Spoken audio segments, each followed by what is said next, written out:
Septiembre de 2022. La Abadía de Westminster. Una niña de 9 años, enfundada en un abrigo azul marino, permanece entre los dolientes, despidiendo por última vez a su bisabuela, la reina Isabel II. En la solapa de su abrigo, un pequeño broche destella, platino, diamantes, perlas, la forma de una herradura. Las cámaras captan este minúsculo accesorio y el mundo entero se detiene, asombrado. Porque este broche fue un regalo personal de Isabel, porque su historia se remonta a la era de la reina María de Teck, y porque esta pequeña princesa, de la noche a la mañana, se convirtió en la dueña de una fortuna que supera la riqueza de la mayoría de los millonarios adultos. Se llama Carlota.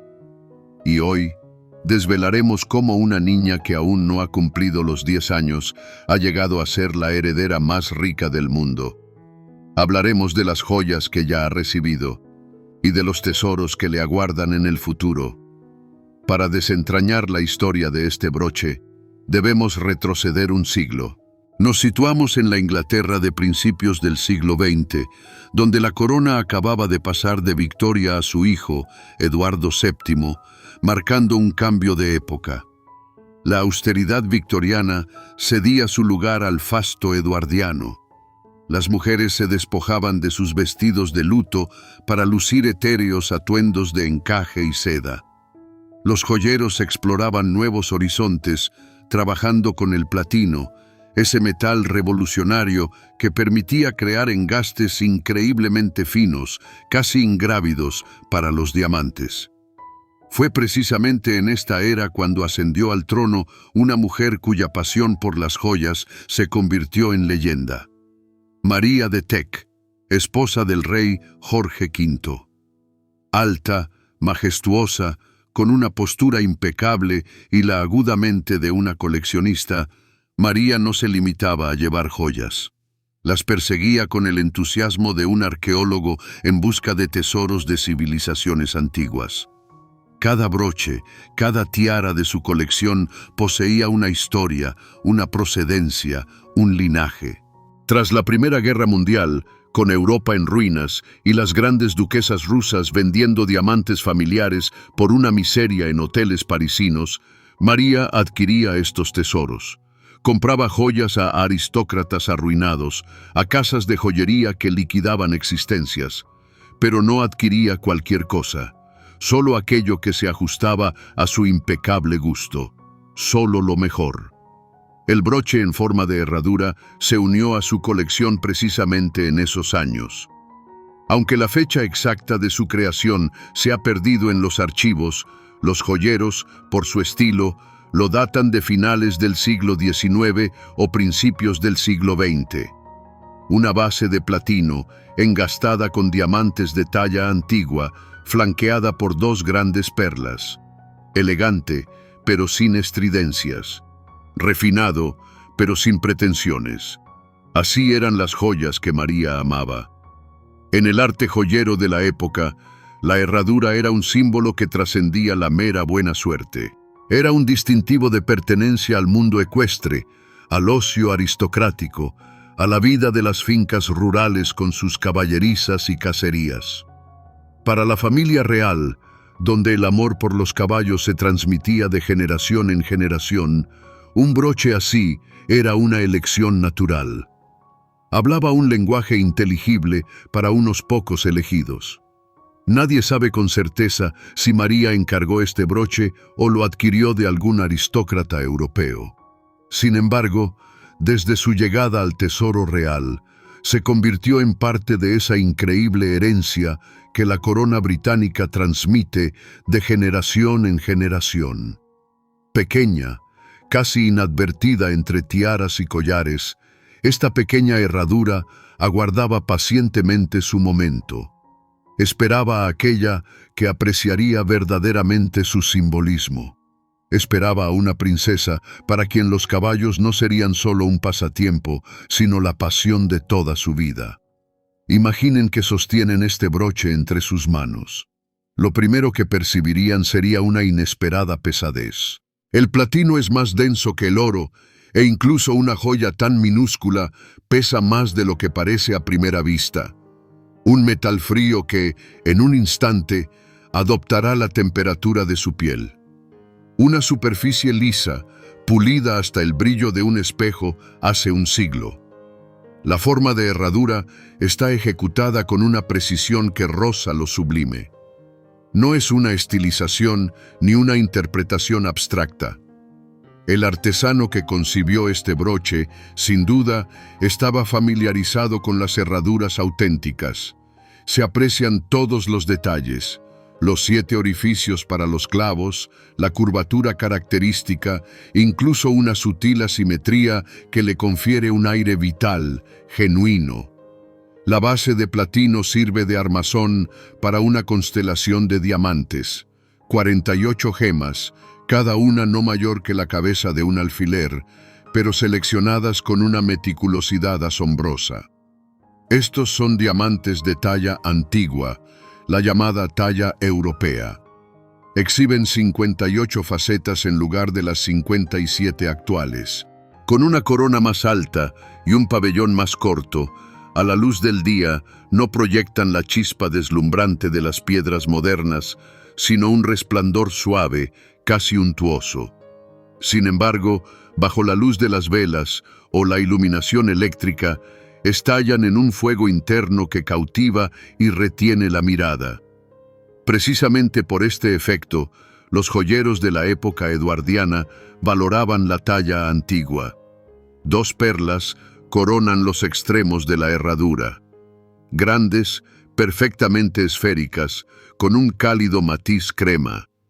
Son perlas naturales, cultivadas en la ostra sin intervención humana. Hoy en día, estas gemas valen decenas de veces más que las cultivadas. A principios del siglo XX, eran el estándar para las joyas reales. La superficie de las perlas no es totalmente lisa. Si se observa con atención, se pueden distinguir diminutas irregularidades, las marcas naturales de la autenticidad. Son precisamente estas imperfecciones las que las hacen inestimables. La técnica de engaste de las piedras se denomina pavé, que en francés significa adoquín. Los diamantes están colocados tan apretados que el metal es casi invisible, creando la impresión de una superficie continua y resplandeciente. Esto requería una maestría increíble. Cada piedra debía ser fijada con microscópicas garras que la sujetaran sin obstruir el paso de la luz. Un trabajo que exigía nervios de acero y una precisión absoluta en cada movimiento. Un golpe de buril equivocado y la piedra se destruía, el trabajo de un mes se perdía. En el reverso del broche, ocultas a la vista, se encuentran diminutas marcas grabadas, el contraste de la platina y quizás las iniciales del artesano. Estas insignias solo se distinguen con una lupa, pero son esenciales. Atestiguan la autenticidad, la procedencia y el lugar de esta joya en la historia del arte orfebre. El cierre es un simple pasador con seguro, sin mecanismos complejos, la fiabilidad por encima de todo. La longitud total del broche es de aproximadamente 4 centímetros, con un ancho ligeramente menor. Miniatura para los estándares de las joyas de gala, pero es precisamente esta discreción lo que la hace tan versátil. Se puede lucir en la solapa de un abrigo, en el cuello de un vestido, en un sombrero. No eclipsa el conjunto, sino que lo complementa. No proclama la riqueza de su dueña, sino que susurra sobre su buen gusto y su posición. En esto reside toda la filosofía de la joyería eduardiana. La elegancia es más importante que la pompa, el símbolo más que el tamaño. María de Teck falleció en marzo de 1953, apenas 10 semanas antes de la coronación de su nieta, Isabel. No llegó a ver el día en que la joven de 26 años entraría en la abadía de Westminster para convertirse en reina. Pero le dejó una herencia que superaba cualquier fortuna: cientos de joyas, tiaras, collares, broches, pulseras, cada una con su historia, cada una con su alma. Entre este mar de tesoros, el pequeño broche herradura podría haberse perdido, pero Isabel lo notó, quizás porque vislumbró en él un alma gemela. Desde la infancia, la princesa Lilibet, como la llamaban en la familia, adoraba los caballos. A los 8 años, suplicó a su padre que le permitiera montar a caballo. A los 10, ya se mantenía magníficamente en la silla. A los 15, sabía más sobre razas, pedigríes y entrenamientos que muchos jinetes profesionales. La joven reina estrenó el broche de su abuela en el verano de 1954 en las carreras de Ascot. Aquella no fue una mera aparición social.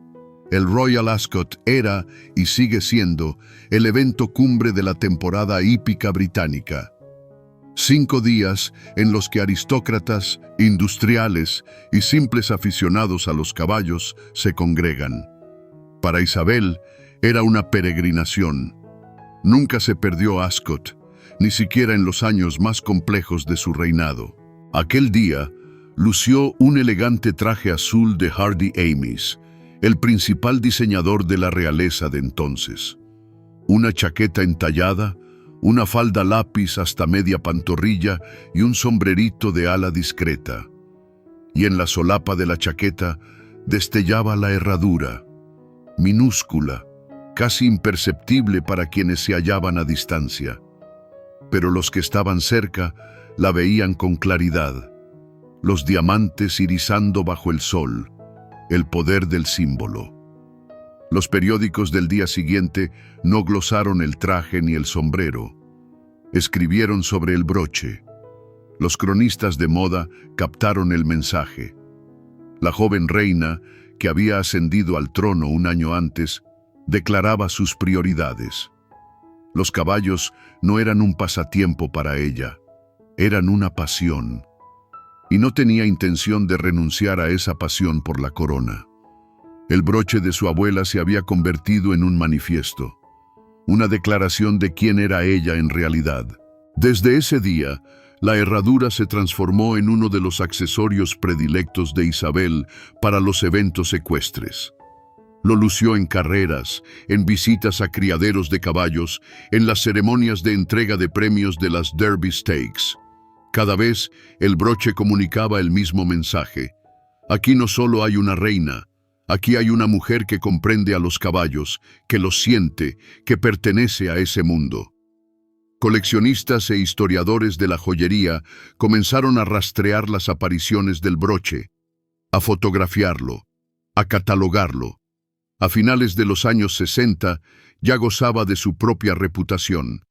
No era el más costoso, no era el más llamativo, pero sí uno de los más personales, uno de los que revelaban a la verdadera Isabel, la mujer detrás de la máscara de monarca.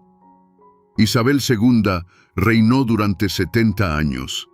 En esas décadas lució el broche herradura más de 100 veces. Cada aparición se registraba, documentaba y debatía. Pero hubo momentos en que esta joya adquirió un significado especialmente profundo, instantes que transformaron un simple broche en un testigo silencioso de la historia. 1977. Jubileo de plata de su reinado. 25 años en el trono. Las ceremonias oficiales se sucedían una tras otra, pero para Isabel, la verdadera celebración fue el día que pasó en las caballerizas reales de Sandringham, sin cámaras, sin discursos, solo ella, los mozos de cuadra y los caballos. En la solapa de su chaqueta de tweed brillaba la herradura. Uno de los mozos, que llevaba 40 años trabajando en las caballerizas reales, recordó más tarde aquel día. La reina examinaba los potros de la nueva camada, los acariciaba, les hablaba en voz baja. Y cuando un potro especialmente juguetón intentó morder el broche de su chaqueta, Isabel rió. Rió de corazón, como una mujer común, no como una monarca. La herradura sobrevivió. El potro se convirtió en campeón de carreras durante 3 años consecutivos. También hubo momentos dramáticos. 1982. El intruso Michael Fagan se infiltró en el palacio de Buckingham y entró en la habitación de la reina. Un suceso que conmocionó a todo el país. Isabel se mantuvo serena, conversó con el intruso hasta la llegada de la seguridad. Al día siguiente, mientras los periódicos clamaban por el fallo del sistema de seguridad, ella se dirigió al hipódromo. Se puso su broche favorito, demostró a todos que no estaba asustada, que seguía viviendo su vida. La herradura fue, aquel día, un talismán, un recordatorio de que hay cosas más importantes que la política y los escándalos. El broche alcanzó su mayor notoriedad en los años 90. Una década en la que la familia real atravesó una crisis tras otra. El divorcio de Carlos y Diana, el incendio del castillo de Windsor, la trágica muerte de la princesa de Gales. Pero a través de todo este caos, Isabel encontró consuelo donde siempre lo había hallado, en las caballerizas. Sus caballos seguían ganando carreras, sus sementales producían una descendencia excelente, y cada vez que aparecía en el hipódromo, lucía la herradura. Los fotógrafos aprendieron a descifrar este emblema. Si la reina lucía el broche de herradura, era señal inequívoca de que el día prometía ser propicio. Significaba que, a pesar de las adversidades, se hallaba en su elemento, sentía en su verdadero hogar. El broche se erigió en un singular barómetro de su talante, un indicador sutil de que, tras la máscara oficial, se escondía un ser humano vibrante, con anhelos y goces sencillos. Para principios del siglo XXI, el broche de herradura ya era una leyenda. Su silueta era tan reconocible como la tiara de Vladimir o el broche de zafiro del príncipe Alberto. Pero a diferencia de las joyas de gala, este broche era íntimo, muy personal. Nunca hacía acto de presencia en banquetes de Estado ni en recepciones con jefes de otras naciones, solo en eventos ecuestres, solo en aquellos escenarios donde Isabel no era la soberana, sino la apasionada aficionada a las carreras de caballos. Los expertos calcularon que, a lo largo de sus 70 años de reinado, Isabel lució este broche con más frecuencia que cualquier otra joya de la colección de María de Teck, incluso más que algunas tiaras valoradas en millones de libras, porque para ella no era una simple joya, era el vínculo con su abuela adorada, era el emblema de su verdadera pasión. Era un talismán que le auguraba buena fortuna. Y cuando llegó el momento de pasar el broche a la siguiente generación, Isabel supo con certeza a quién estaba destinado. A aquella en quien se vio reflejada. A una pequeña que, con tan solo 3 años, ya pedía cabalgar en pony y gritaba de alegría al ver a los caballos. El fallecimiento de Isabel II en septiembre de 2022 puso en marcha un mecanismo sobre el que el público prefiere no reflexionar: la partición de la herencia. Cientos, si no miles, de joyas acumuladas durante siglos debían encontrar nuevos dueños.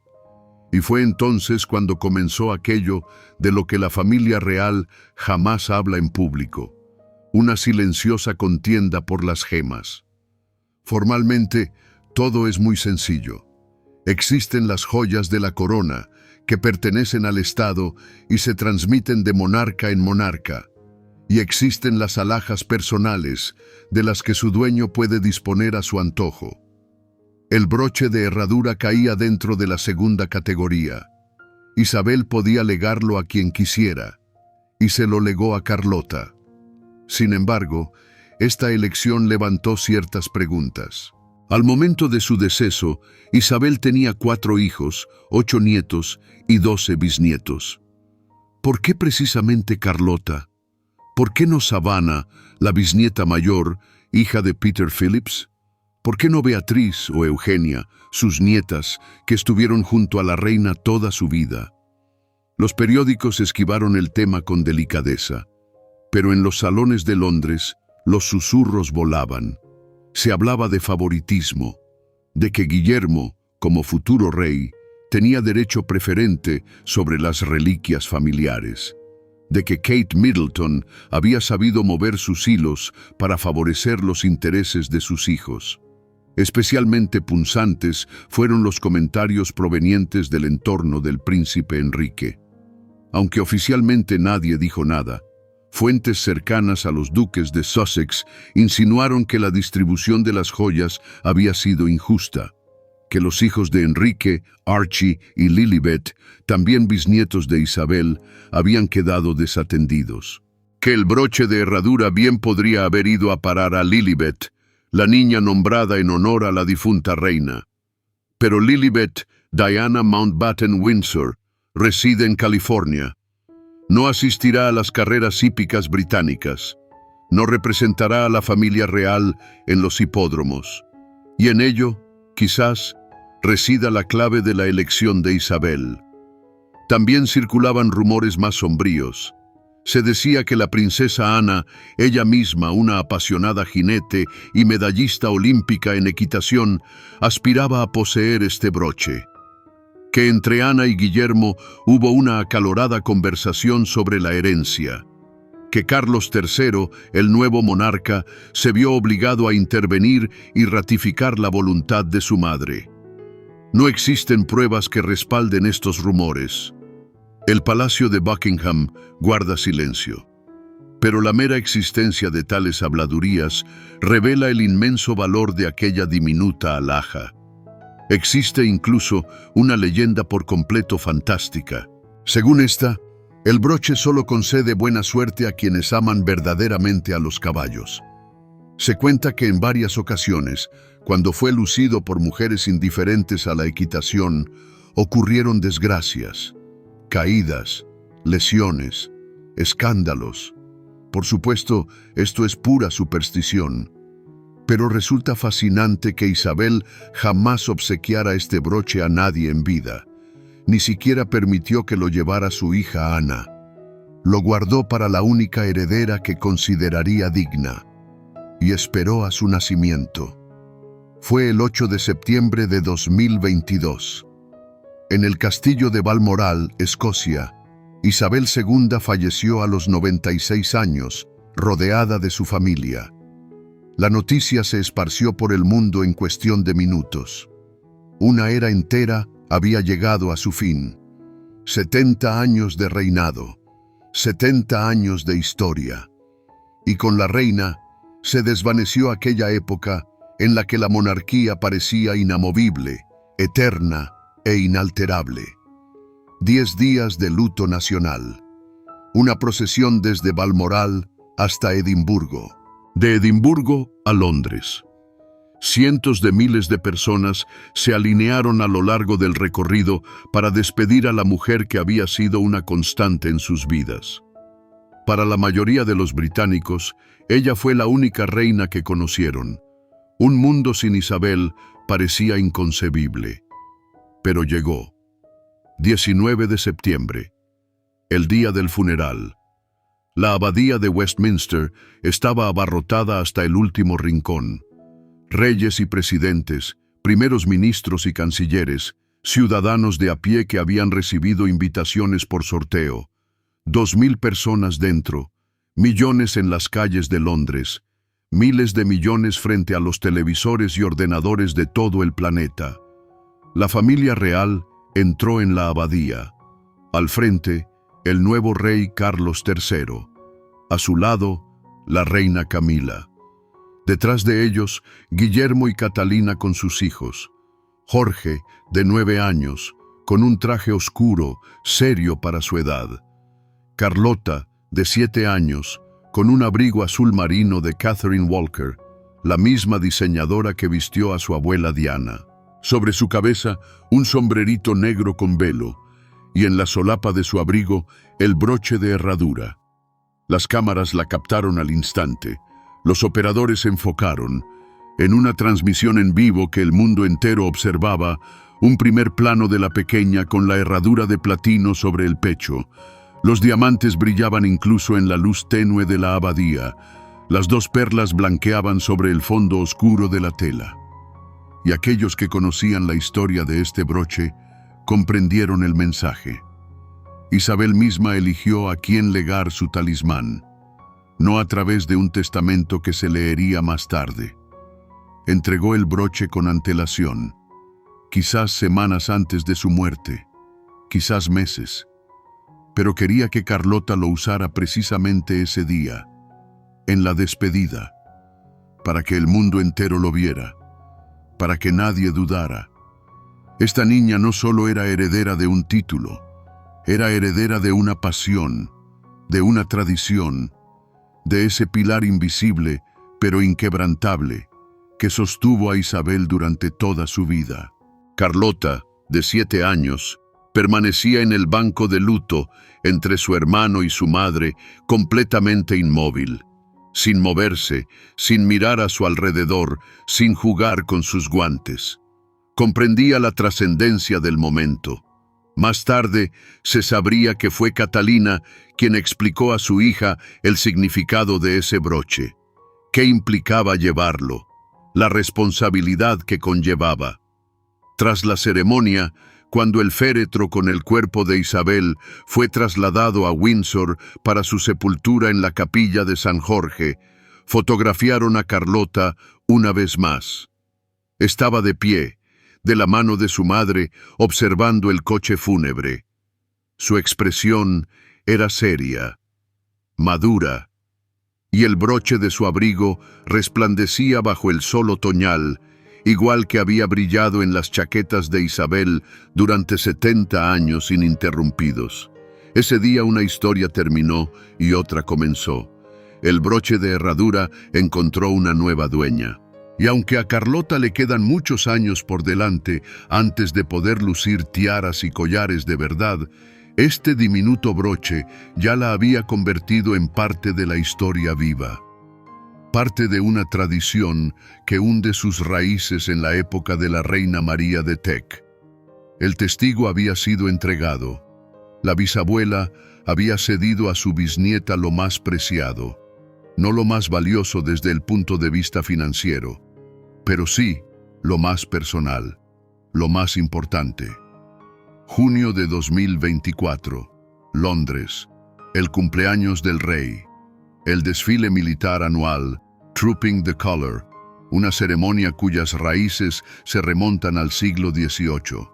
Miles de soldados con uniformes escarlata, orquestas, la guardia montada y el balcón del Palacio de Buckingham, donde la familia real aparece para saludar a la multitud.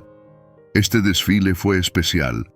Por primera vez, después de varios meses de ausencia pública, apareció Catalina Middleton. La princesa de Gales estaba en tratamiento y el mundo entero especulaba sobre cuándo retomaría sus deberes oficiales. Su aparición fue una sensación. Un elegante vestido blanco de Jenny Packham, un sombrero de ala ancha con una cinta en blanco y negro, una sonrisa impecable, y a su lado, sus hijos, Jorge, Carlota, Luis. Carlota, de 9 años, lucía un vestido de un delicado azul celeste, de corte clásico, con un cuello blanco y un estilo marinero que la aristocracia británica adora para la vestimenta infantil. El color del vestido armonizaba a la perfección con el conjunto azul de su madre. Pero todas las miradas no estaban puestas en el vestido, sino en el broche que llevaba la princesa sobre el pecho, la herradura de platino con diamantes, la misma. Esta era la segunda aparición pública de Carlota luciendo el broche de su bisabuela. Y si la primera vez, en el funeral, fue un gesto de memoria, una despedida, ahora era una declaración. El broche había dejado de ser una reliquia guardada en un joyero. Había vuelto a la vida. Encontró una nueva dueña que lo lleva no como una pieza de museo, sino como una joya viva. Los fotógrafos no desaprovecharon el momento. Cientos de instantáneas de Carlota en el balcón, saludando a la multitud, riendo con las bromas de sus hermanos. Y en cada fotografía, el broche se distinguía con claridad. A la luz del día, Los diamantes ofrecían ese suave juego, característico del tallado antiguo. Las perlas brillaban con un cálido tono crema sobre la tela azul. La composición era impecable. Al día siguiente, los expertos en joyería publicaron decenas de artículos. Analizaron y compararon fotografías del broche en Isabel y en Carlota. Señalaron que la joya, en un siglo, no había perdido ni una sola piedra, ni el más mínimo brillo. Hablaron de la calidad del platino que, a diferencia del oro, no se opaca ni se raya. Admiraron la visión de la reina, que eligió para su bisnieta esta joya y no otras más grandes y ostentosas. Los historiadores de la moda hablaron de simbolismo. El broche de herradura en una niña de 9 años se convirtió en un signo de continuidad generacional. Una confirmación visual de que la familia real vive no solo el presente, sino también el pasado y el futuro. Que las tradiciones no mueren, sino que se transmiten. Que las joyas del tesoro real no son capital muerto, sino historia viva. Particularmente conmovió al público que Carlota llevara el broche con tanta naturalidad, no como algo ajeno, prestado por un día, sino como suyo. No lo tocaba con nerviosismo, ni lo ajustaba a cada minuto. El broche estaba en su sitio, como si siempre hubiera estado allí, como si hubiera nacido con ese vestido. Después del desfile, llegó una invitación del Museo Victoria y Alberto. Los comisarios solicitaron permiso para incluir el broche en una exposición de joyas reales que estaban planeando. Propusieron exhibirlo junto a otros tesoros de la familia de María de Teck. Pero el Palacio de Buckingham declinó la oferta amablemente. El broche permanecería en el uso personal de la princesa, porque no era una pieza de exposición, era una joya, viva, activa, actual. Los tasadores intentaron determinar el valor actual del broche. Las piedras y el metal por sí solos costaban alrededor de 8.000 libras. Pero el provenance, la historia de su propiedad, la conexión con 3 generaciones de reinas, aumentaban el precio decenas de veces. En una subasta privada, una pieza similar se vendería por no menos de 400.000 libras. Posiblemente incluso por $500,000 si se desataba una guerra de pujas entre coleccionistas. Pero el verdadero valor no estaba en las cifras. El broche volvió a su lugar, en la solapa de un vestido, en un desfile, en público, en manos de una niña que, como Isabel en su día, adora los caballos y espera con impaciencia el momento de poder participar en carreras de adultos. El segundo nacimiento del broche no tuvo lugar en una vitrina de museo, sino bajo el sol de Londres, en el balcón del palacio, en el centro de atención de millones de miradas. Y eso era precisamente lo que Isabel deseaba. El broche de herradura es solo el principio, solo la punta del iceberg. Tras bambalinas, en las cámaras acorazadas del Palacio de Buckingham, en las cajas fuertes del Banco Coutts, que ha servido a la familia real desde el siglo XVIII, yacen tesoros que pertenecen o pertenecerán a la princesa Carlota. Y el valor total de esta herencia hace reflexionar incluso a los analistas financieros acostumbrados a manejar cifras astronómicas.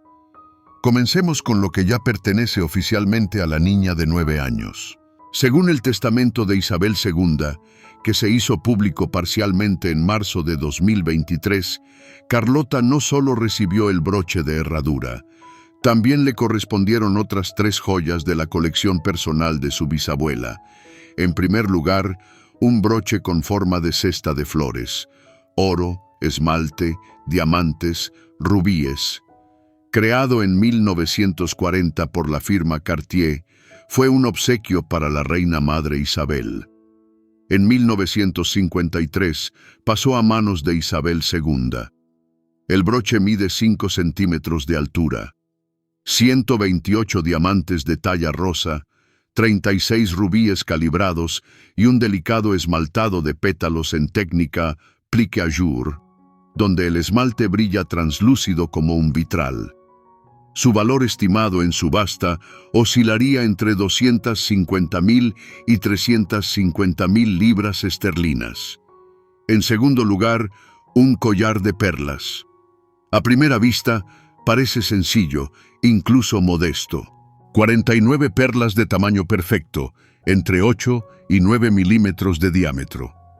Pero lo que la hace especial es que son perlas naturales, extraídas de las aguas del Golfo Pérsico a principios del siglo XX. Antes de la Segunda Guerra Mundial, estas perlas superaban en valor a los diamantes. Hoy día, una sola perla natural de esta calidad puede costar entre 10.000 y 15.000 libras. Ahora, multiplique por 49. El valor mínimo de este collar asciende a 490.000 libras, y esto sin considerar su regio linaje. En tercer lugar, un par de pendientes con aguamarinas. Estas gemas preciosas pesan 22 quilates cada una pureza azulina que solo las aguamarinas brasileñas pueden ofrecer. Su talla es esmeralda, escalonada, una elección que realza la transparencia de la gema. Engaste de platino salpicado de diminutos diamantes. Estos pendientes pertenecieron a la reina María, luego a Isabel, y ahora son de Carlota. Cuando Carlota crezca y pueda lucirlos, su valor no será inferior a 180.000 libras el par. Sumemos ahora esta herencia ya confirmada de Isabel. Aproximadamente 1.200.000 libras esterlinas en joyas. Y esto es solo el principio. Pero hay otra línea sucesoria, más delicada, más dolorosa. Las joyas de la princesa Diana.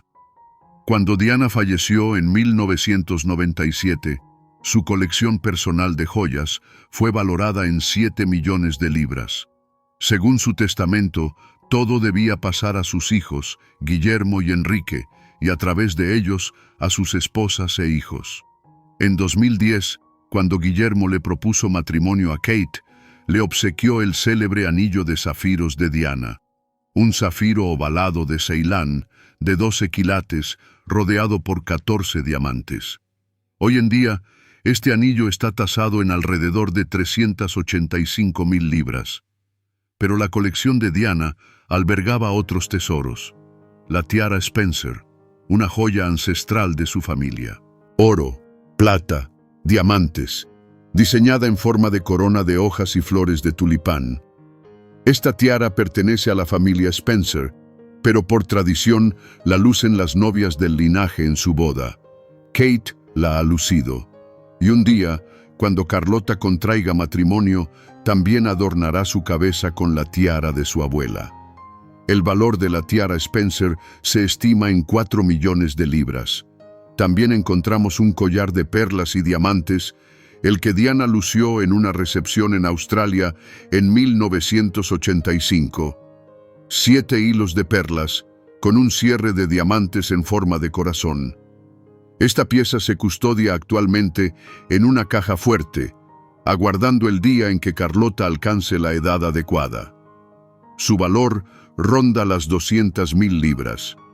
Asimismo, existe un broche con la efigie del príncipe de Gales y sus 3 plumas, emblema de su título: esmeraldas, diamantes, platino. Diana lo llevó en 2 ocasiones. Su tasación, 90.000 libras.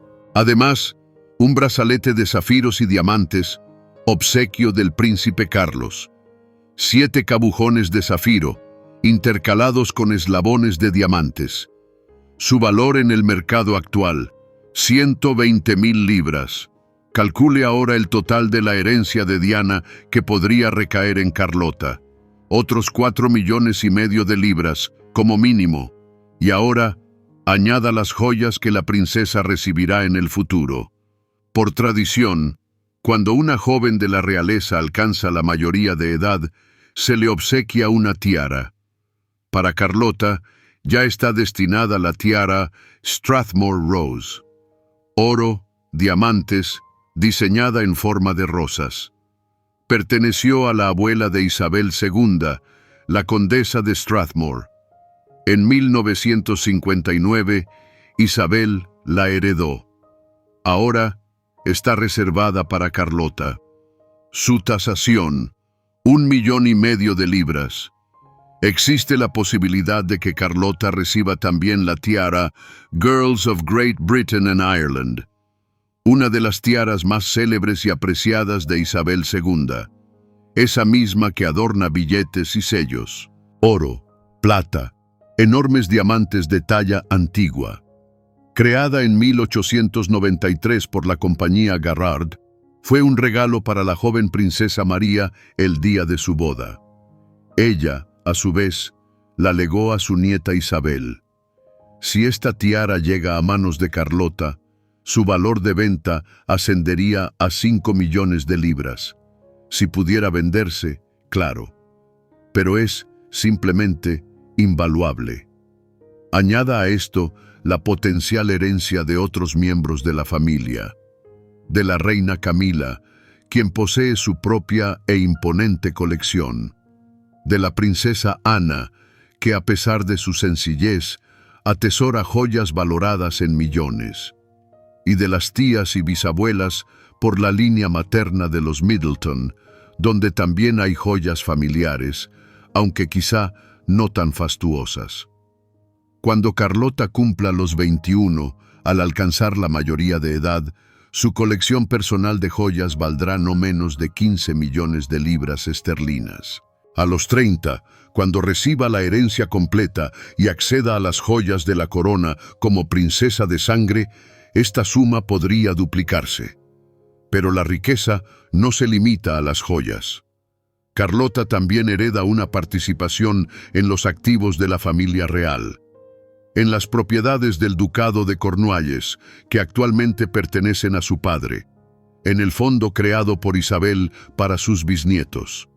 En acciones de empresas que la monarquía posee a través de testaferros. Según los cálculos de la revista Forbes, publicados en 2023, la fortuna neta de la princesa Carlota ya se estima en 5.000 millones de dólares. No es dinero líquido, es el valor estimado de sus futuros activos, títulos y el valor de marca de su nombre. Pero incluso si descartamos toda esta alquimia financiera y contamos solo los bienes tangibles, propiedades, joyas, inversiones, Carlota ya es millonaria, y lo es con solo 9 años. Para que se haga una idea, Blue Ivy Carter, la hija de Beyoncé y Jay-Z, está valorada en aproximadamente 500 millones de dólares. Northwest, la hija de Kim Kardashian, en una cifra similar. La princesa Leonor de España, en unos 20 millones. Pero Carlota las supera a todas, porque ella no es solo la heredera de una familia rica, es la heredera de un imperio de más de 1000 años, un imperio que ha acumulado tesoros durante siglos. Y todo esto comenzó con una pequeña herradura de platino en la solapa de un abrigo de luto. La mañana del 21 de junio de 2024. 48 horas después del desfile Trooping the Colour, la casa de joyería británica Asprey emitió un comunicado oficial. La compañía presentó una colección de broches en forma de herradura inspirada en el estilo real, precios que oscilaban entre 900 y 5.000 libras según el material, plata, oro blanco, platino, cristales de Swarovski para la opción más económica, auténticos diamantes para la premium. Una semana después, la colección se agotó por completo. La lista de espera sumaba 2.300 personas. Asprey lanzó urgentemente una segunda serie, luego una tercera. A finales del verano de 2024, las ventas de herraduras joya en el Reino Unido habían aumentado un 312% en comparación con el año anterior. El efecto de una sola fotografía de una niña de 9 años. Pero Asprey no fue la única en sacar provecho. Las fábricas chinas inundaron el mercado con copias baratas, desde 15 libras en Amazon, desde 5 libras en AliExpress, plástico que simulaba platino, strass que imitaba diamantes, perlas de imitación hechas de resina, la calidad pésima, la demanda increíble. Solo en julio de 2024 se vendieron más de 80,000 de estos broches en todo el mundo. Los blogueros de moda no tardaron en subirse a la ola. TikTok explotó con videos bajo la etiqueta #CharlotteHorseshoeBrooch. Niñas y mujeres de todas las edades mostraban cómo lucían el mismo broche que la princesa. Lo prendían en abrigos, en vestidos, en chaquetas vaqueras, en blazers escolares. Una videobloguera de Manchester acumuló 4 millones de visitas al mostrar 12 maneras de llevar el broche de herradura en el día a día. Vogue UK dedicó un artículo completo al broche. El titular rezaba: «Cómo una princesa de 9 años ha revivido el arte de llevar broches». El texto profundizaba en la idea de que toda una generación de mujeres jóvenes había crecido considerando los broches como un atributo del armario de la abuela. Anticuados, aburridos, innecesarios. Pero una sola aparición pública de Carlota cambió esa percepción. De repente, los broches volvieron a ser actuales, jóvenes, deseables. El efecto se extendió mucho más allá de las fronteras británicas. En Japón, donde la familia real goza tradicionalmente de una inmensa popularidad, el broche de herradura se convirtió en el accesorio must-have de la temporada. Los grandes almacenes Mitsukoshi de Tokio vendieron 3,000 herraduras joya en un mes. En Corea del Sur, las estrellas del K-pop comenzaron a lucir broches similares en actuaciones y sesiones de fotos. En Estados Unidos, la primera dama, Jill Biden, apareció en un evento oficial con un broche en forma de herradura de un diseñador estadounidense. ¿Coincidencia? Poco probable. Los economistas calcularon el impacto total. El valor de la influencia de marca de Kate Middleton se estima en aproximadamente 1,000 millones de libras anuales. Cada vestido que luce en público se agota en cuestión de horas. Cada bolso se convierte en un éxito de ventas. Pero Carlota, a sus 9 años, ya demuestra una influencia comparable. Según cálculos de Brand Finance, la niña generó a la industria joyera británica un ingreso de 120 millones de libras solo en los 3 meses del verano de 2024, solamente por la venta de broches, un único accesorio. Los sociólogos comenzaron a hablar del fenómeno de una nueva aristocracia. Tras décadas de predominio del estilo callejero, los chándales y las zapatillas de miles de dólares, la generación joven se sintió súbitamente atraída por lo clásico, por la elegancia, por las piezas con historia. El broche de Carlota se convirtió en el símbolo de este cambio de rumbo, no una simple colección de diamantes, una joya con 120 años de antigüedad, que lució su bisabuela, que guarda la memoria de 3 generaciones de reinas. En las redes sociales surgieron cuentas dedicadas exclusivamente a las joyas de la princesa. @Charlotte Jewels reunió 200,000 seguidoras en 2 meses. Cada fotografía, cada aparición pública de la niña se analizaba píxel a píxel. ¿Qué broche llevaba? ¿Cómo combinaba con el vestido? ¿Qué podría significar? Nació todo un género de rastreo de joyas reales, Royal Jewel Spotting. Los museos reaccionaron con una rapidez inesperada. El Museo Victoria y Alberto de Londres organizó una exposición temporal titulada Broches, de Victoria a Carlota. La muestra abarcó siglo y medio de historia de este tipo de adornos, desde los broches de luto de la época victoriana hasta los experimentos de diseño contemporáneos. El expositor central se dedicó a los broches reales, fotografías de Isabel con la herradura, de María de Teck con otras joyas, y por supuesto de Carlota en el Trooping the Color. La exposición, inicialmente prevista para 3 meses, se prorrogó a 8. La visitaron 400,000 personas. Los críticos del establishment de la moda se mostraron escépticos ante el fenómeno. Escribieron sobre manipulación, sobre cómo el Palacio de Buckingham utilizaba deliberadamente a una niña de 9 años con fines de relaciones públicas, que el broche en el funeral de su bisabuela era una cínica estrategia de marketing, que la dinastía Windsor explotaba a los niños para mantener el interés en la monarquía. Quizás haya algo de verdad en ello. La familia real nunca ha sido ingenua en cuestiones de imagen pública. Cada aparición en público está calculada. Cada detalle del atuendo se elige con un propósito. Pero esto no anula la autenticidad.